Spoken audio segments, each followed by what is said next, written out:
I love beach waves. They're one of my specialties. I love teaching them. I love doing them. I love everything about them. So today, this is me sharing the love with you. If you don't know me, my name is Chris. I own a hair salon called Live Love Locks where we test out products and bring the best ones to you. I make these videos because way too many people struggle with their hair and I don't want you to be one of them. All right, so the first rule of beach waves is to work smart, not hard. They take a lot of time and effort, so I want to get you used to the idea that every time you do beach waves, they're going to last you for at least 3 days. There is no way I can go 3 days without washing my hair. That is impossible. Sure you can. I promise you, I've helped a lot of people figure this out. Well, not me. My hair is special and you don't understand it. You really only need 2 things, and one of those is your shampoo soulmate, which you can find in the description of this video. Okay, and just for fun, let's assume that I believe you. What's the second thing that I need to know? You need to know shampoo kung fu. There's a lot of tricks to shampooing your hair properly. I have a whole video on it. I'm not saying that I believe you, but if I wanted to find this, where would it be? You can find that in the description as well.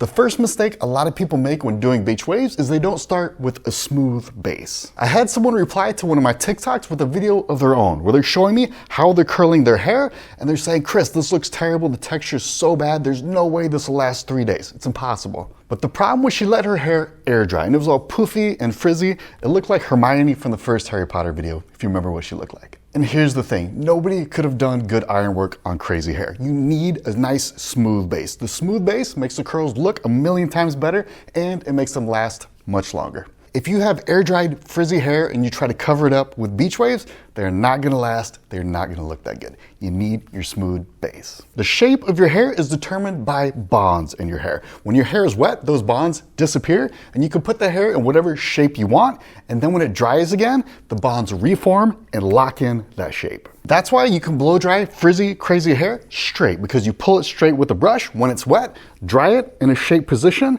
and it locks into that position, stays straight instead of going back to curly. So the trick here is to get your hair nice and straight and smooth with the blow dryer before you put the beach waves into it. That way, the beach waves last for a really long time and it looks good. All right, so quick 20-second crash course on heat protectants. There are only 2 kinds. There are blow dry creams and there are thermal heat sprays. When you blow dry, you need to use a blow dry cream. When you use an iron, you need to use the thermal sprays. It really is that easy. That's all there is to it. And yes, I know that there's a ton of other products that claim to have heat protection, but I promise you that heat protection is not strong. It is not strong enough to protect your hair. Your hair will get damaged if you use heat protectants other than these 2.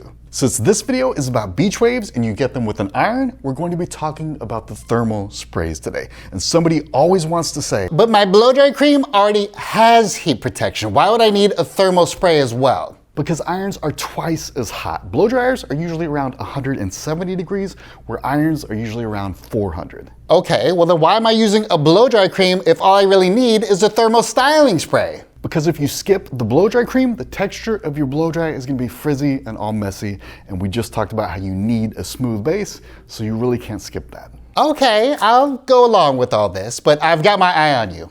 Proceed. Anyway, the most important thing about heat protection is to apply it correctly, which is actually much harder than it seems. A lot of people try applying it, they do it incorrectly, and their hair gets crunchy and weird, so they give up on it, stop using it, and that allows their hair to get damaged. So let's take a look at exactly how it's done. We have our hair that's already blow dried into a nice texture that'll last us for days. I'm gonna hold the heat protectant about 10 inches away from the hair. That way I get a nice fine mist. If you hold it really close to the hair, it's just gonna squirt right into it and it's gonna be clumpy and weird and you're not gonna be able to spread it out. Hold it back so you get a nice fine spray evenly distributed. I also wanna point out that I'm applying it section by section here. A lot of people think that it's like hairspray and you can just all around the outside of your hair like it's a helmet, and that'll protect you somehow from like something outside. But it's not a helmet. It's not that type of heat protection. If you put all of it on the outside of your hair, it's gonna be too much. It's gonna feel crunchy when it dries, it's gonna feel weird, and you're gonna be like, I'm done with heat protectants. It doesn't feel good. I don't like it. Your hair is gonna get damaged. And number two, you need full coverage. You can't just put heat protection on the outside layer of your hair. You need it layer by layer. That's why you apply it section by section instead of just on the top.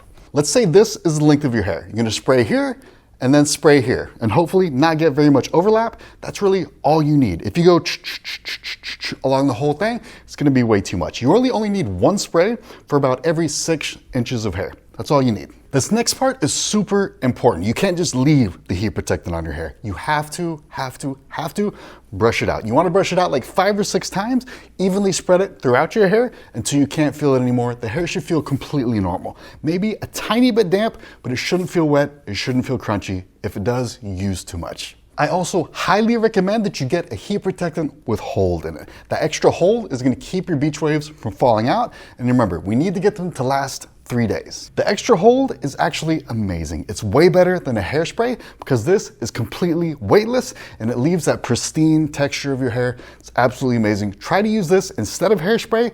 If you have to use this and hairspray, that's okay, but really you wanna do more work, more hold with the heat protectant than you do with your hairspray. All right, so believe it or not, most of the work is actually done right now. We understand the tricks to give us nice hair, so going in to do the curls is actually the easy part now.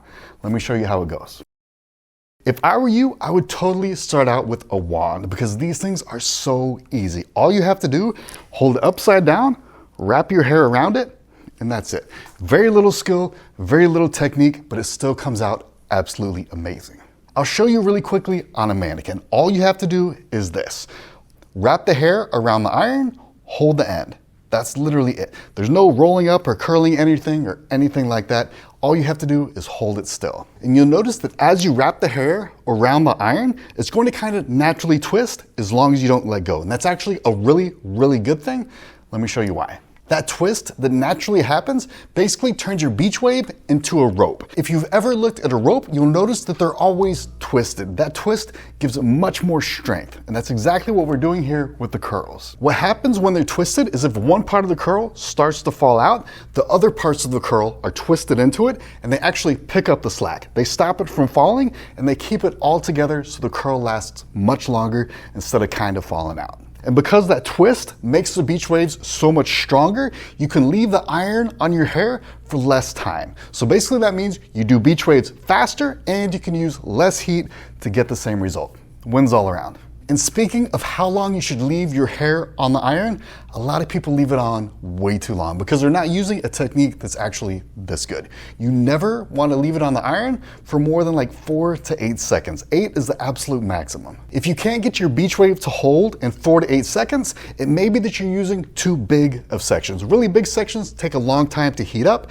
Basically, it burns the outside of the section while you're waiting for the heat to get to the middle of the section. Don't do big sections. Take smaller sections if you have to. Don't leave an iron on your hair for more than 8 seconds. I want to give you a quick advanced class to show you exactly how to do it for long hair versus if you have short hair. And right now you have the basic technique, but you still need to know a couple tricks that really put the cherry on top and make your beach waves look amazing. If you have short hair, it's really easy to get this puffball look where your curls are like this and then all of a sudden they shrink up and kind of give you this like weird look like that. Most people aren't into that, so let me show you how to get around it. What you're gonna do is as you're wrapping the hair around the barrel, you're going to elongate it. Basically, that's gonna keep the hair looking longer. You're still gonna get the beach wave, but it's not gonna shorten it up on you where it starts pointing towards the sky instead of coming down the way you want it. But if you're one of the people that has longer hair out there, what you need to watch out for is that you don't overlap the hair on the barrel. Make sure that the hair is actually touching the iron instead of being on top of other hair. That's really the only thing you need to worry about. Another advanced tip to make your beach waves come out better is you want them to flow effortlessly away from your face. You don't want them to kind of come over your face towards the front. You want them to go back and away. And the way people like to say that is away from the face. And okay, that's totally cool, but for me, that was super confusing. Like, what do I actually do with the iron to make it go away from the face? I have an easy way of remembering it to make sure that you do it every single time.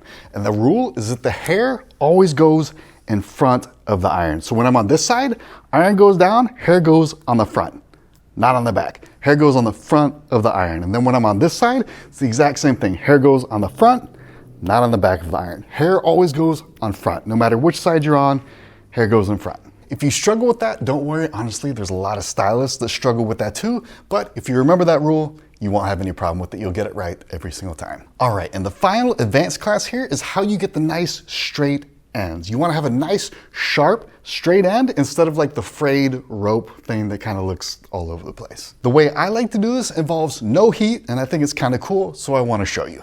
What I do is as I have the hair on the iron and I'm waiting for it to warm up, I'm taking the ends and twisting them together. You'll remember that we have heat protectant in the hair that we sprayed on there earlier before we put the iron on. So that heat protectant actually has hold in it, and as you twist the ends together, it kind of gives it enough texture to stay nice and sharp and stay together, and it ends up looking pretty nice. Usually people use a flat iron on their ends to get this look, and if you want to do that, that's totally cool. But this is just a nice option. It uses no heat, it takes less time, it's healthier for your hair. Give it a shot. And believe it or not, that's almost exactly how I teach a new stylist in my salon how to do beach waves. It's nothing crazy. It doesn't take that much skill to do it perfectly. Obviously, there's a lot more to it, but you can get amazing results with just these basics here. I also want to remind you not to copy the products that I used in this video. You're probably not going to be the exact same hair type as the model. The best way to find out the products for you is to go in the description, check out my recommended product list. It has a quiz that shows you exactly what your hair type is and exactly which products you want to be using.